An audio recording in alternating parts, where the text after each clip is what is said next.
What's up, everybody? We are back really quickly once again with some NFL DFS picks and lineup advice. This time for the single game showdown slate for Friday night football. That's right, the rare Friday night game, Philadelphia Eagles and the Green Bay Packers. Welcome, I'm Brian Jester, co-founder here at Occupy Fantasy, here to help you out with your FanDuel and DraftKings lineups for tonight's single game showdown slate. What we'll do in this video, we will talk about the injuries that impact the slate. Unlike last night, we actually have a few injuries to monitor heading into practice squad elevations and pregame and actives. We will discuss low risk lineup construction tips, and we'll give picks, strategies, and ideas for the largest contest on both FanDuel and DraftKings. So let's not waste any time. Let's jump into it, and let's talk about these injuries that impact the slate. And we'll start on Philadelphia's side. Now, if you watched our videos last year, you know that we highlight defensive injuries that many other sites or content creators may not discuss because they do impact the slate. And if we look on Philadelphia's side, offense is healthy. However, they're missing two guys on defense, two guys expected to be starters. Middle linebacker Devin White, who may be addition by subtraction given his play in the last couple of seasons. But he's been rotating at middle linebacker. I don't think that'll make too big of an impact because they do have other guys who've been working with the first team in practice. May not be a drop off, may be an improvement. In fact, the big injury, though, is to their starting outside corner, Isaiah Rodgers. So Rodgers was expected to start on the outside. He's dealing with an injury. He will not play. They still have Darius Slay on one side. They have the rookie who's going to play inside, outside. But either way, there's going to be a backup corner for the Eagles tonight. And that means good news for the outside receivers for Green Bay. So we'll bump them up a little bit in our projections. Romeo Dobbs, Christian Watson, and Dontavian Wicks. So give those guys a slight manual bump in your own projections based on the defensive injury for Philadelphia. Now, Green Bay is where we're looking at three questionable guys who on a classic slate, a 12 gamer, we wouldn't even consider these injuries to be impactful. But every injury and every player matters in Showdown. Those three guys, we'll start at tight end Tucker Kraft. Let's scroll down here. Let's find him. Where is he? He is Tucker Kraft. Where are you, buddy? There he is. Tucker Kraft. $2,800. He is officially questionable. He was added to the injury report after practice on Tuesday with a back injury. And while Green Bay is, and this will be a theme on Green Bay showdown slates and for classic slates, their medical staff, been there forever, notoriously conservative when it comes to injuries. Now, I don't think that applies to Tucker Kraft here because judging by the reporters who have watched him in practice in Brazil this week, they said he's been moving normally, practicing as normal. So while he has the official questionable tag, we don't expect him to be bothered or even be out tonight. The one note, the one sign that he will be out is the elevations at 4 p.m. Eastern when they have to elevate guys from the practice squad. They would likely elevate Andrew Beck, fullback, tight end hybrid. So if he gets elevated, it's probably bad news for Tucker Kraft. So let's keep that in mind. But we do expect Kraft to play tonight. The other situation is the running backs, especially important on this showdown slate. Rookie Marshawn Lloyd, who I have way too much of in best ball, he is officially questionable, as is the other running back on the active roster, Emmanuel Wilson. Now, if you played preseason DFS, you know Emmanuel Wilson got tons of carries all throughout the preseason.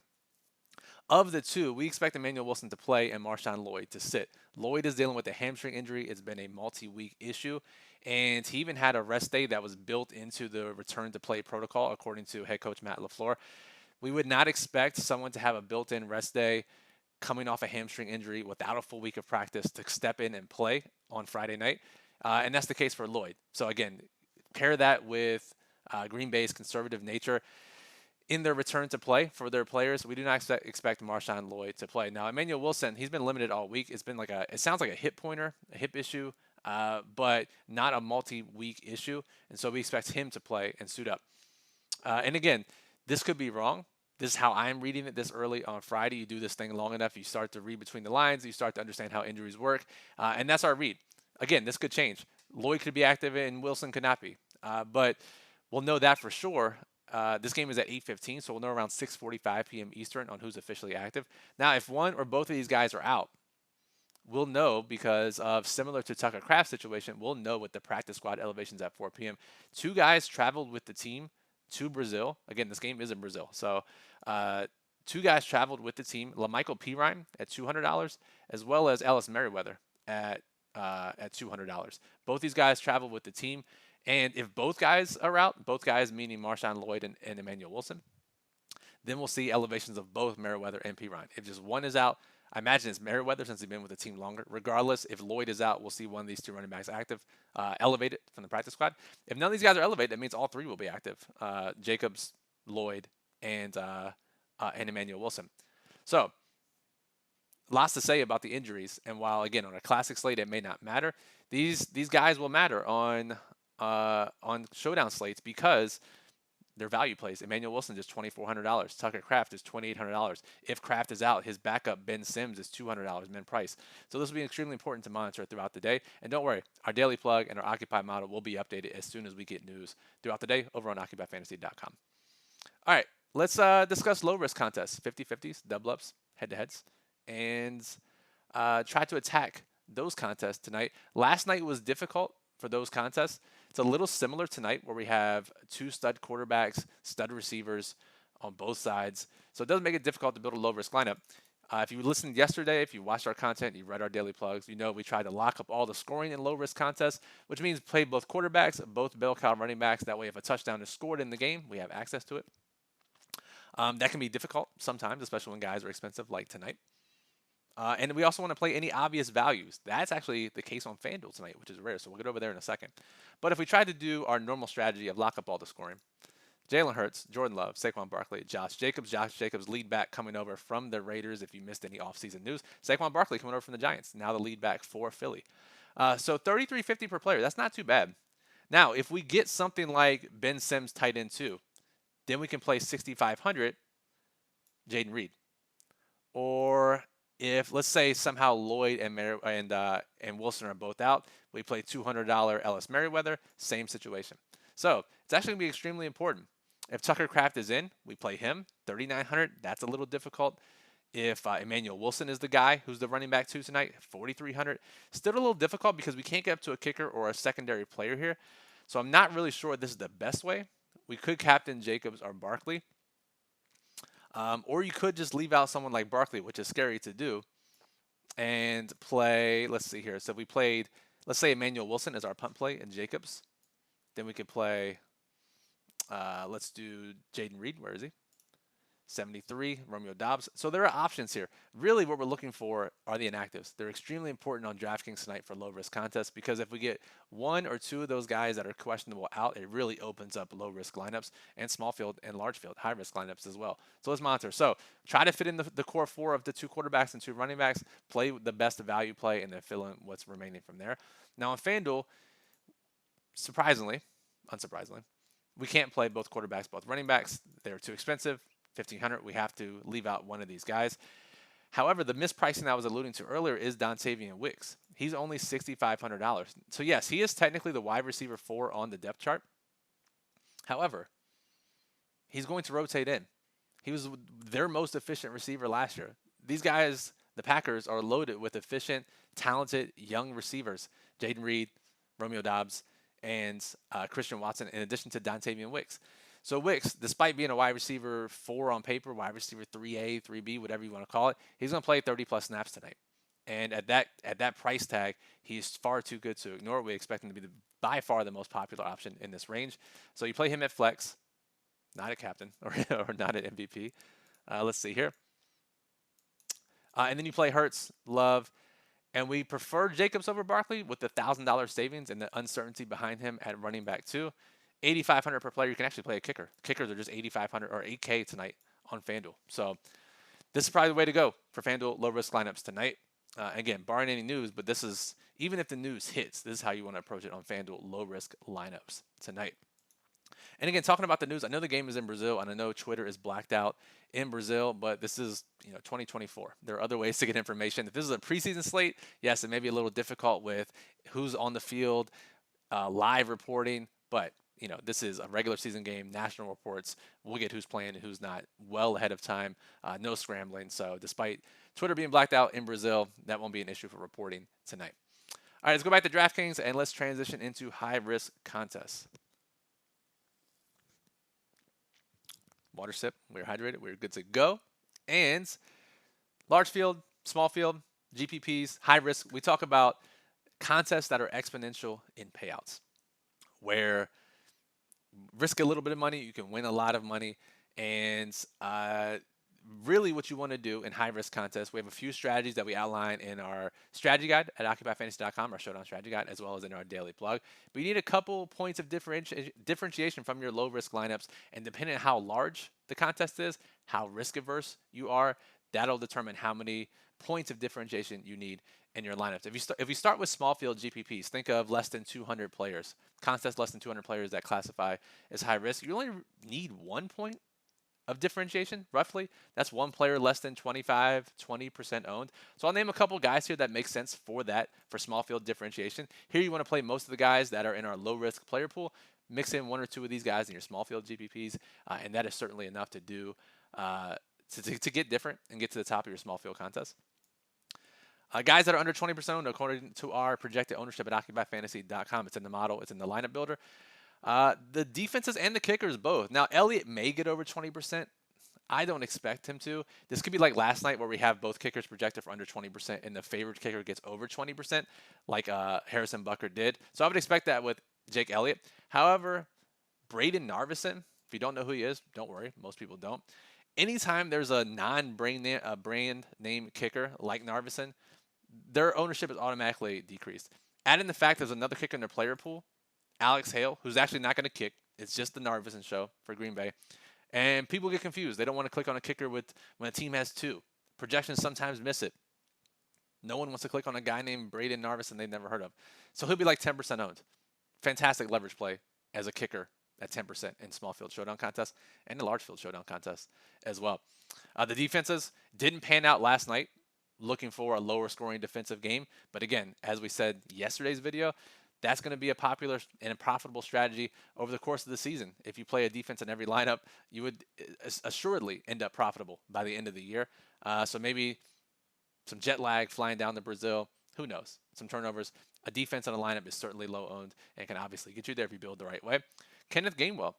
We expect Saquon Barkley to be the lead back. And while we don't expect it to be as dramatic as what we saw with Derrick Henry and Justice Hill last night, if Saquon Barkley takes off a few snaps, we've seen Gainwell be the 2-minute guy here in this offense before, he could certainly rack it up. He's $2,000 cheaper than Justice Hill was yesterday. And again, don't expect that performance. But Kenneth Gainwell, going to see some passing down snaps, going to mix in. He's certainly a low-owned option, can save you salary as well. What about Jahan Dotson? Wide receiver 3 now for Philadelphia. Traded from Washington late in the preseason. They were not happy at all with any of their receiving options. Dotson's going to slide into the wide receiver 3 role. Will he be fully up to speed? Likely not, but talented and enough to get on the field at $3,200. We have him under 20% projected owned. In fact, under 10% projected owned on DraftKings. And then, of course, the Green Bay elevation beneficiaries. Monitor. Most of these guys are going to be under 20%, whether it's Tucker Kraft, Ben Sims, whether it's Emmanuel Wilson, Marshawn Lloyd, or, God forbid, one of the other two Green Bay running backs on the practice squad. And like last night, again, do not expect a repeat of last night, but Tucker Kraft is $2,800. The tight end one, supposedly, is Luke Musgrave, $4,600. And while my best ball exposures would have you believe, as well as his ADP, that Luke Musgrave is the tight end one here, was drafted higher last year, earlier in the season before he got hurt, was the tight end one over Tucker Kraft. But as he eased back into action late last year, Tucker Kraft was a tight end one over Luke Musgrave. And while Kraft has been dealing with the issue of his own all offseason, that's why we believe, and that's why Musgrave is priced higher, there's a chance Kraft either outproduces or outsnaps Luke Musgrave here. So Tucker Kraft, $2,800, is going to be low owned. Like that as well. But so is Luke Musgrave. He's going to be low owned as well. So everyone just wants to play the receivers in this game. Definitely not the tight ends or the running backs below 5K. So Musgrave, Kraft, both 20%, sub 20% options for your small field or large field GPPs.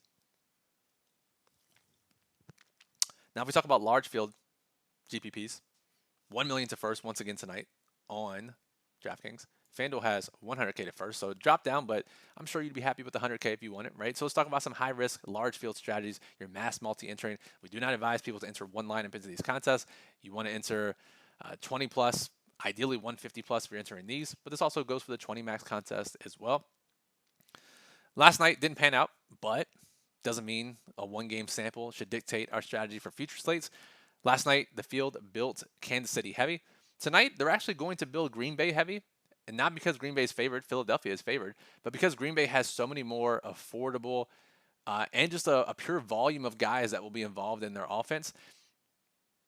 There's only so many guys to play from Philly.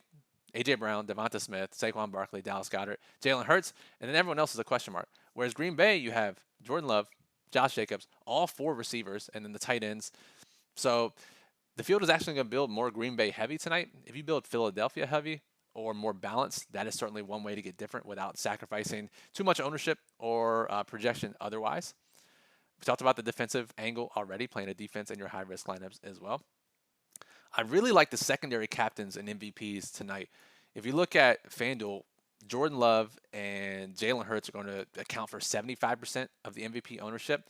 And we have A.J. Brown, Devonta Smith, known guys who can go for 100 yards and multi-touchdowns. All the guys on Green Bay can go for 100 yards and a touchdown. They could easily be the highest scorer. And considering the salary multiplier on DraftKings, really like those guys, Dobbs, Reed, Wicks, and Christian Watson as captain options tonight in small field and large field GPPs. All of them will be under 10% more than likely, 10% ownership. And they have the ability to break the slate and allow you to fit in one extra stud because they are cheaper. So that's probably my favorite strategy tonight is playing a Green Bay wide receiver at captain on DraftKings or any receiver at MVP over on FanDuel. Let's talk about the trash plays. Isaiah Likely, we didn't call him a trash play. We actually had him above the trash play threshold. But these are guys who we expect to be less than 5% owned in GPPs that could break the slate, save some salary. Let's once again remind you of the beneficiaries. We will know at 4 p.m. Eastern who is elevated from the practice squad for Green Bay. We will know at 6:45 p.m. Eastern who is active for Green Bay. But the backup running backs, backup tight ends, Ben Sims especially, could be considered a trash play depending on who's active. Next we have playing his role as the number 3 running back white guy. It is Carson Steele last night. It is Will Shipley tonight. Now, Will Shipley, much higher drafted, much more athletic, much more dynamic, much more college production. But he's going to be behind Saquon Barkley, and he's going to be behind Kenneth Gainwell. But if he gets a couple touches here and there, he is $2,000. Also, remember, Steele was $200 last night, so Shipley more expensive, but higher pedigree. Could get some catches here. He's $2,000. We don't expect him to be more than a couple percent owned. If Jahan Dotson is not up for a full role, we have rookie Johnny Wilson for Philadelphia, and he is just $1,600. He was actually their wide receiver 3 throughout camp. Faded down the stretch, caused them to trade for Jahan Dotson. So Johnny Wilson will play some snaps tonight. Britton Covey is mostly the return man. He was productive when he got the chance in preseason. He could get some offensive snaps tonight. He's only $400. Now, they could also elevate someone. Paris Campbell's on the practice squad. A couple other guys on the practice squad. So watch out for their elevations as well. If Paris Campbell's elevated, he could easily slide into the wide receiver 3 role tonight, despite not being on the active roster this morning. And Paris Campbell, by the way, $200. I know Chris, our NFL manager, big Paris Campbell fan. He will be all on board if Paris Campbell is elevated from the active roster. Really like him in large field GPPs if he's activated. Not even guaranteed that he's activated. All right, I think that covers it. We talked about non-quarterback MVPs at FanDuel for large field. We talked about the trash plays here, playing Philadelphia heavy lineups, playing Green Bay receivers at captain on DraftKings. And again, I know I've said it maybe 5 times in this video. Monitor the elevations. If you don't know how to do it yourself, just subscribe to OccupyFantasy.com. Our daily plug will update you, as well as our Occupy model. And we'll be posting in Discord as well, OccupyFantasy.com/Discord. Links in the description. I'll be posting updates in there all day because it will impact the slate. Unlike last night where we could set it and forget it, not the case tonight. You don't want to build your lineups at least until 4 p.m. Eastern, or at least have your base set and then tweak after 4 p.m. You will not be able to finalize your lineups before 4 p.m. Eastern today. A little bit of housekeeping here. So we do not do Sunday night videos here on the channel. So the next time you'll see me, you actually see me tomorrow. Moose, co-founder, and I will go over the main slate in a live Q&A. So make sure you're subscribed to the channel here. Get notified when we go live tomorrow. Our NFL manager, Chris, will drop the main slate preview video tonight like I do for these showdown videos. Chris does it for the entire main slate. That'll drop this evening after this game locks. And then Monday night, I'll be back with the showdown video for Monday Night Football. And yeah, so make sure you're subscribed. Like I said yesterday, I'm a YouTube junkie, so I'm always on YouTube. If I'm subscribed to a channel, their recommended videos or their new videos will just pop up on my feed. If you're not on YouTube all the time, click the bell notification here on YouTube. That way you'll get a notification on your phone or your tablet that we posted the video. So again, we got 4 more videos coming this weekend. Make sure you check it out. And again, OccupyFantasy.com is where you get our daily plug, the rundown for this slate and for the main slate coming later tonight, as well as projected ownership and our rankings for every slate on FanDuel and DraftKings. So Brian Jester for Occupy Fantasy, thank you for listening. As always, good luck and enjoy tonight's rare Friday night showdown slate.